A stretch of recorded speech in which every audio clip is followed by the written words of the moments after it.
আজকে এসআইআর ঘোষণা হয়ে গেল এবং আজকে রাত্রি 12টার পরে এসআইআর শুরু হয়ে যাচ্ছে।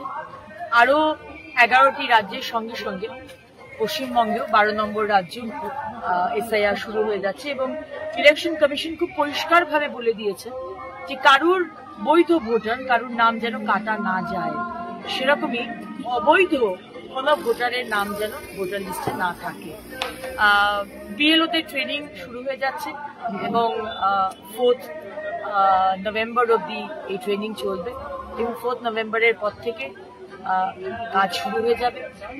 আশা করব প্রশাসন এবং মমতা ব্যানার্জির সরকার, যদিও বা বলছেন যে একটা নামও যদি বাদ যায়, উনি নাকি বলেছিলেন আগুন জ্বালিয়ে দেবেন, কিন্তু উনি একবারও বলেননি যে একটা নাম যদি রয়ে যায় রোহিঙ্গা বা বাংলাদেশি মুসলমানদের, তাহলে কিন্তু উনি আগুন লাগিয়ে দেবেন, সেটা কিন্তু একবারও বলেননি।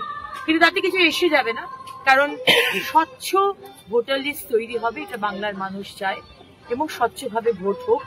আশা করব ফেব্রুয়ারি মাসের 7 তারিখ যখন এই পুরো প্রসেসটা কমপ্লিট হওয়ার কথা, বাংলার মানুষ এবং আরো 12টি রাজ্যের মানুষ তারা যেন স্বচ্ছ ভোটার লিস্ট পায়। অনেক অনেক ধন্যবাদ ইলেকশন কমিশন।